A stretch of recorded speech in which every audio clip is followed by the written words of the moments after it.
La industria del cine ha experimentado numerosas transformaciones a lo largo de su historia, desde su proceso de creación hasta su concepción artística. Sin embargo, el avance tecnológico ha sido un factor clave en este proceso, planteando incluso amenazas para ciertos puestos de trabajo en el sector. La implementación de la inteligencia artificial ya está presente en diversas etapas de producción, edición y postproducción de películas y otros materiales audiovisuales. Además, el lanzamiento de la IA generativa permite a las personas crear productos audiovisuales de manera independiente, sin necesidad de un equipo profesional. Entonces, cabe preguntarse, ¿cómo impacta la inteligencia artificial en los procesos cinematográficos, tanto en términos creativos como laborales? Les damos la bienvenida a Código IA.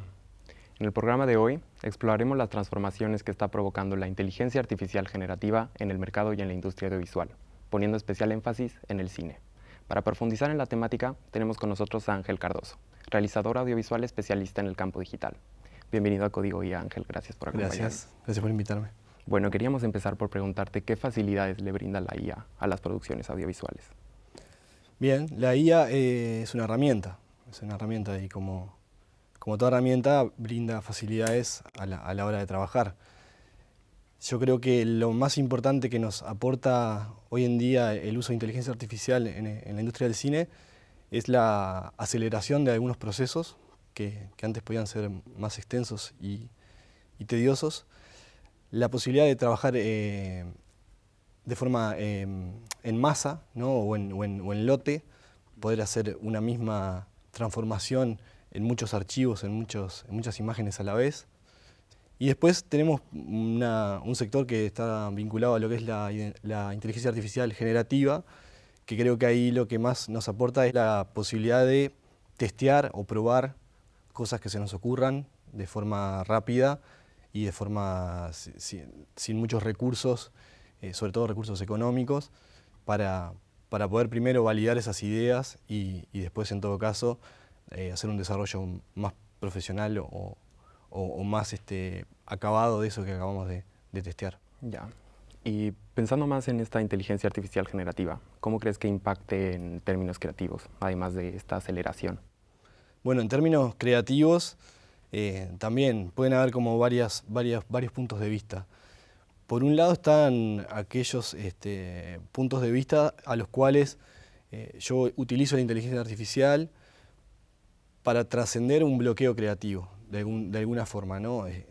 Yo puedo alimentar un modelo con un determinado estilo, con un determinado conocimiento, y después ayudarme de ese modelo para poder sortear a veces cuando uno tiene ahí como un bloqueo creativo o le falta, o no se imagina del todo cómo puede llegar a hacer alguna cosa.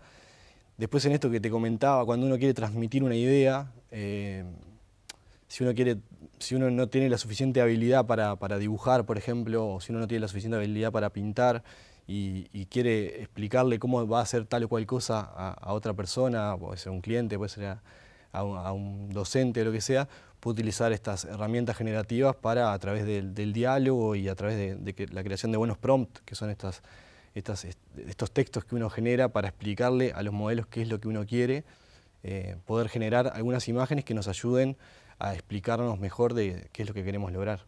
Ya. Y volviendo en esta aceleración de los tiempos, ¿no crees que podría conllevar una precarización de los trabajadores audiovisuales? Bueno, hay como toda nueva tecnología y nueva herramienta cuando se implementan en el mundo de la creación, siempre hay como retractores o detractores, mejor dicho, que tienen como esa visión de, bueno, si esta máquina hace esto por mí, ¿qué va a pasar conmigo? Y bueno, y ahí en ese lugar, siempre pensando en un buen uso de las herramientas y no en un uso nocivo o peligroso para la humanidad, yo creo que hay tareas que son muy engorrosas, muy tediosas, que si bien hoy en día ocupan fuentes laborales para determinadas personas, también entiendo que al desocuparse en ese lugar, las personas van a poder utilizar su creatividad o su imaginación en otros campos del audiovisual, y eso va a permitir que estas tareas de cierta manera se automaticen. Hay muchos ejemplos, pero Antes, por ejemplo, que cuando nosotros obteníamos, estoy hablando hace muchos años, ¿no? Hace muchas décadas, cuando obteníamos los archivos de video solamente en blanco y negro, habían personas especializadas en colorización. O sea, había gente sentada, agarrando fotograma por fotograma, coloreando a mano, ¿no? Y dándole una nueva color, una postproducción de color a esos materiales.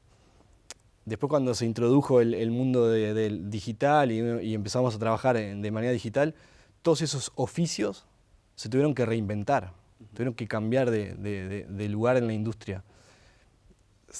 Quienes se lograron ayornar y se lograron adecuar a las nuevas tecnologías, volvieron a encontrar a través de la creatividad y a través de su experiencia un nuevo lugar dentro de la industria. Quienes no pudieron subirse a ese tren fueron quedando relegados.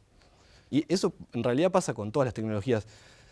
Tú imagínate que, por ejemplo, cuando hace 200 años, si no tenías el entrenamiento y el don de saber dibujar, no te podías dedicar al arte, o no te podías dedicar a hacer un retrato. Un retrato de una persona te podía llevar una semana completa. Después, en un momento, surgió la fotografía, y con más o menos tener unos cuantos minutos parados frente a un sensor a una persona, ya lograbas retratarlo. Entonces, los dibujantes, que les podía llevar una semana, miraron eso como tipo, bueno, esto va en contra de mi trabajo. Después la fotografía evolucionó y uno, para hacer una fotografía, tenía que ir a una sala de revelado y hacer un montón de procesos. Cuando apareció la fotografía digital, pasó lo mismo. Los fotógrafos analógicos pensaban, bueno, pero ¿qué es fotografía? ¿Esto o esto? Y así eso va evolucionando. Cada vez que aparece una nueva herramienta con nuevas facilidades, yo creo que hay gente que enseguida la adopta y dice, bueno, esto va a facilitar mi trabajo, porque mi trabajo no es la máquina que lo hace, sino la persona que usa esa máquina. Y hay personas que no logran entender eso y hacen de su oficio una especie de culto, que también está buenísimo, o sea, de mantener determinadas tradiciones, o se queda por fuera de la industria rápidamente. Qué interesante. ¿Y crees que se dé una separación entre el cine que utiliza la inteligencia artificial y el que no, o se integrará en todas las producciones audiovisuales?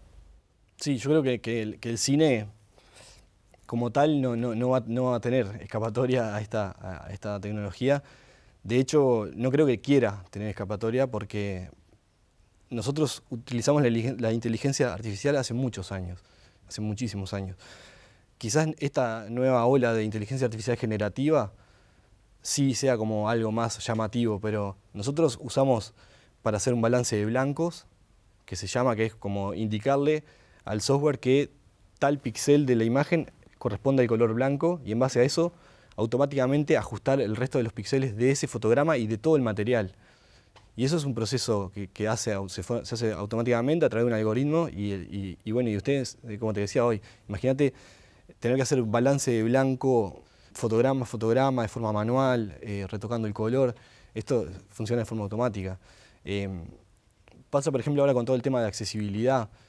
Antes, para hacer una pieza accesible con subtitulado, uno tenía que sentarse a ver la pieza, transcribir, algo así a mano, pero estaba en computadora, transcribir esos textos para luego darles un código de tiempo, para luego colocarlos como texto dentro de un archivo de video, para después poder exportarlo y tener un archivo subtitulado. Y hoy en día ya las plataformas, a través de algoritmos, traducen en tiempo real lo que uno está viendo. Entonces, nada, creo que esto, ¿no? El buen uso, el uso ético y el uso con fines que son buenos o que son para facilitar el trabajo, van a facilitar mucho el acceso y van a optimizar mucho los recursos. Por eso yo creo que la industria del cine, que no va a existir industria del cine sin este uso de herramientas. Sí podemos hablar de un mayor uso, un menor uso, producciones 100% sintéticas, o sea, producciones 100% creadas por computadora, que ya las hay, producciones que utilizan la inteligencia artificial para generar efectos especiales, producciones que usan la inteligencia artificial para escribir sus guiones, para crear piezas interactivas que se van creando a medida que interactúan con el espectador. O sea, hay todo un mundo por descubrir en la industria de la mano del uso correcto de las inteligencias artificiales. Justamente con una entrevista con Diego Parker Fernández, director uruguayo y docente en la URT, discutimos sobre su corto No me mata la muerte, realizado con inteligencia artificial, y él quería darle vida a Delmira Agustini. Entonces, siguiendo esta línea, ¿hasta dónde crees que pueda llegar en términos de representación de la realidad? Bueno, es un tema por ahí polémico el que planteás, porque estamos en este paso en el que toda la vida la industria del cine ha recreado la vida de personas que vivieron en el pasado. Las biopic de personas que ya están fallecidas son algo muy común que se hace desde hace mucho tiempo. Ahora lo que estamos asistiendo es a un mundo en el que las biopic, a través de inteligencia artificial o a través de manipulación, a través de efectos especiales, logramos tener personajes representados en pantalla que son exactamente iguales a quienes están representando. O en este caso, generados sintéticamente a través de un deepfake, que se llama esto de poder crear una persona o ponerle la cara a una persona de otra persona. Yo creo que ahí es como ha sido siempre. Si desde la producción, si desde el guión, si desde la dirección de la pieza se hace de manera ética, se hace en contacto con, por ejemplo, la familia de quien está siendo representado, se hace fiel o si no se hace fiel, se hace cargo después la dirección de que no fue fiel al... Eso no le va a cambiar la inteligencia artificial. Nosotros hemos visto un montón de películas en las que se representan personas reales que por ahí faltan a la verdad o no son del todo fieles a la historia verdadera del personaje, y eso después ha tenido sus implicancias en el mundo real, o también ha pasado que se ha hecho una oda a un determinado personaje que después en vida o en la vida real no fue tan así, pero no sé si la inteligencia artificial en sí misma va a tener un impacto sobre esto. Y para cerrar, ¿qué desafíos y qué oportunidades envisionas tanto para los profesionales como para la industria del cine en relación a la inteligencia artificial? Bien, a nivel de desafíos son muchos, porque hay como un pool de desafíos que van corriendo para distintos lugares y a una velocidad muy grande. El primero y más importante para mí es el lugar desde donde los profesionales nos paramos para abordar ese mundo, ¿no? Si nosotros lo queremos abordar desde un lugar de la comodidad, seguramente cuando lleguemos a comprender o a entender lo que está pasando ya no funcione, ya sea obsoleto. Este tipo de tecnologías y este tipo de vertiginosidad en el avance de estas tecnologías lo que nos hace es desafiarnos a no perder el tren, a no quedarnos por fuera de lo que está pasando, porque como te decía, cuando alguien nos quiera explicar qué es lo que está pasando, eso ya va a haber pasado. Es una demanda para los profesionales del audiovisual y de la comunicación en general, estar atentos y atentas a lo que estamos viendo, a lo que estamos viviendo. Tenemos que saber que lo que funciona hoy ya mañana quizás no funcione, pero seguramente lo que aprendimos hoy sí nos funcione para el día de mañana. El uso de la inteligencia artificial va mucho más allá del uso de la computación, del uso del software, del uso del audiovisual. Creo que es una cuestión más de concepto, más de entender cómo se mueve ese mundo, hacia dónde se mueve, qué posibilidades nos brinda y de qué cosas tenemos que cuidarnos en esto que yo te comentaba hace un ratito, del abordaje ético de la inteligencia artificial y de todos sus derivados. Después, me parece como oportunidades son infinitas. Tenemos la chance de tener un estudio completo de cine en nuestras computadoras, en nuestros teléfonos, con una calidad impensable hace años, con una velocidad impensable hace muchos años, y con una gama de oportunidades y de opciones que nos permite concentrarnos principalmente en narrar, que es a lo que la industria del cine se dedica.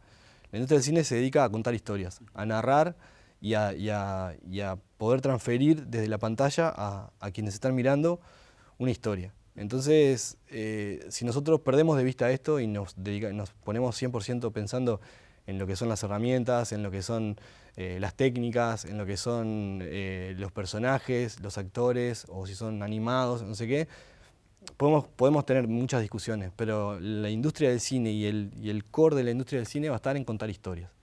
Entonces, si nosotros hoy en día podemos tomar la inteligencia artificial como herramienta para contar mejor nuestras historias, o para contar de manera distinta nuestras historias, va a estar bien. Ahora, si nosotros nos metemos un balde en la cabeza y nos dedicamos exclusivamente a pensar en la técnica sin pensar en el porqué, seguramente también nos quedamos por fuera de la industria. Bueno, muchas gracias, Ángel. Te agradecemos nuevamente por acompañarnos hoy. Gracias a ustedes. Sin lugar a duda, la inteligencia artificial está transformando nuestra sociedad y el cine no es ajeno a estos cambios. ¿De qué manera se transformarán los roles tradicionales dentro de un equipo de producción cinematográfica? ¿Y cuáles serán las nuevas competencias necesarias? Los creadores audiovisuales se encontrarán frente a esta nueva configuración de la industria, que todavía no está definida. Hasta el siguiente capítulo en Código IA.